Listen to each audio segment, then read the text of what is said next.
Nepal premiere league season 2 की auction date आ चुकी है दोस्तों। मतलब जिस एनपीएल का सारे नेपाली क्रिकेट फैंस को बहुत ज्यादा इंतजार था, जिस एनपीएल ऑक्शन का सारे नेपाल क्रिकेट फैंस को बहुत ही बेसब्री से इंतजार था, वो एनपीएल का ऑक्शन जो है यहाँ पे अब होने वाला है। सबसे पहले मैं आपको बताऊं, डेट अगस्त 9 तारीख जो है यहाँ पे रहने वाली है, जब एनपीएल सीजन 2 की ऑक्शन जो है वो होगी। मतलब साल 2024 था जहां पे आपका ऑक्शन जो है वो देखने को मिला था, जहां पे पहले सीजन में बहुत ही शानदार तरीके से ऑक्शन जो है वो कराया गया था। अब यहाँ पे सीजन 2 में भी जो है आपको शानदार तरीके से ऑक्शन होते हुए दिखेगा। अब देखो, मेन मुद्दे पे बात कर लेते हैं कि इस ऑक्शन का पर्पस क्या है और इस ऑक्शन में क्या फॉरेनर प्लेयर को भी रखा जाएगा या फिर सिर्फ और सिर्फ नेपाल के प्लेयर ही रहेंगे। तो देखो भाई लोग, सबसे पहले अगर मैं आपको बताऊं, तो ये जो एनपीएल सीजन 2 होने वाला है, इसका ये मिनी ऑक्शन की तरह जो है आप इसको समझ सकते हो। मेगा ऑक्शन आपका जो है वो हर 2 साल बाद होता है, जो कि आपको अगले साल फिर से जो है देखने को मिलेगी। लेकिन इस साल जो ऑक्शन होगा ये आपका होगा मिनी ऑक्शन, और इस मिनी ऑक्शन में जो प्लेयर रिलीज हुए उन प्लेयर को यहाँ पे पूरा-पूरा छूट है, वो किसी भी फ्रैंचाइज़ में जाके खेल सकते हैं, और सारी फ्रैंचाइज़ को यहाँ पे अलाउ है कि भाई वो किसी भी प्लेयर को यहाँ पे परचेज़ कर सकते हैं। एंड अगर आप देखो तो हर एक फ्रैंचाइज़ ने अपनी-अपनी तरफ से जो है वो प्लेयर्स रिटेन किए थे।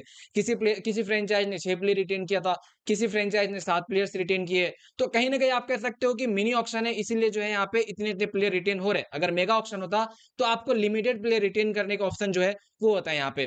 तो यहाँ पे आप कह सकते हो कि ये मिनी ऑक्शन में जो प्लेयर रिलीज़ हुए वो कहीं न कहीं यहाँ पे अलग-अलग फ्रैंचाइज़ की तरफ से जो है खरीदा जाएगा। रही बात यहाँ पे फॉरेनर की, तो देखो फॉरेनर प्लेयर्स को लेके डायरेक्ट साइनिंग होगी, ये मैंने आपको पहले ही बताया था। फॉरेनर प्लेयर्स का इस मिनी ऑक्शन में कोई इन्वॉल्वमेंट नहीं है। ये सिर्फ़ और सिर्फ़ नेपाल के प्लेयर्स के लिए जो है वो ऑक्शन होगा। अब बात कर लेते हैं कि भाई कौन-कौन से प्लेयर का जो है यहाँ पे चांसेस बन सकते हैं। देखो, वैसे तो बहुत सारे प्लेयर इस साल रिलीज़ हुए हैं।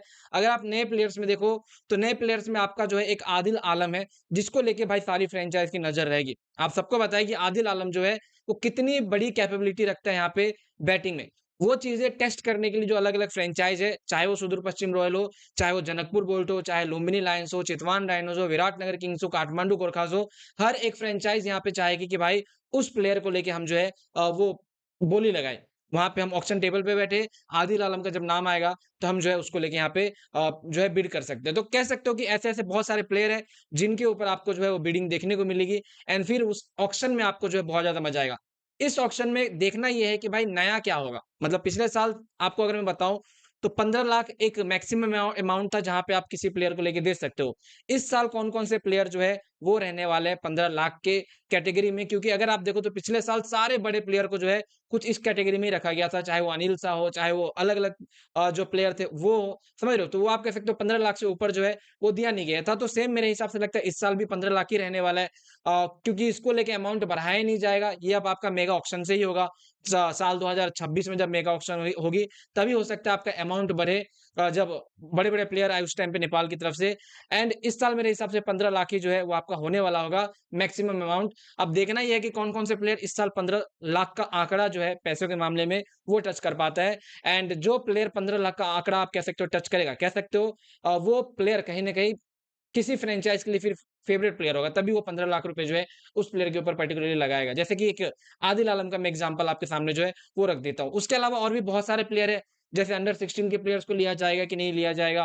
अंडर 19 के बहुत सारे प्लेयर हैं, समझ रहे हो? तो वो कहीं न कहीं कह सकते हो इस साल आपका रहने वाला है। और हाँ, सिर्फ़ और सिर्फ़ स्पेसिफिकली जो है वो कह सकते हो आप यहाँ पे नेपाल के लिए प्लेयर्स प्लेयर्स के लिए जो है ये मिनी ऑक्शन होने वाला है। बाकी 9 अगस्त को मिनी ऑक्शन है, एंड इस टाइम पे सारे फ्रैंचाइज़ के जो प्लेयर्स हैं, जैसे चितवान राइनोज़ हो गया, उनके कैप्टन कुशल मल्ला है। सुदूर पश्चिम के दीपेंद्र सिंह एरी है, तो वो भी यहाँ पे इन्वॉल्व होंगे कोच के साथ मिलके जो है, तब यहाँ पे फ्रैंचाइज़ ओनर्स के साथ में मिलके जो है, वो प्लेयर को यहाँ पे रिटेन किया जाएगा, और इस तरीके से ही जो है आपका ऑक्शन चलता है।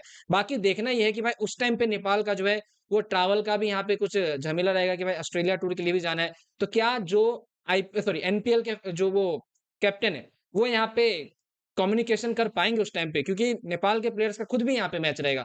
बाकी ये चीज़ें देखना रहेगा। इसको लेके आपका जो कुछ कहना है नीचे कमेंट में बताना, एंड ऑक्शन कहीं न कहीं कह सकते हो इस साल मज़ा आएगा। हाँ, फॉरेनर प्लेयर्स को लेके आपको बाद में डायरेक्ट साइनिंग जो है वो होते हुए देखने को मिलेगी।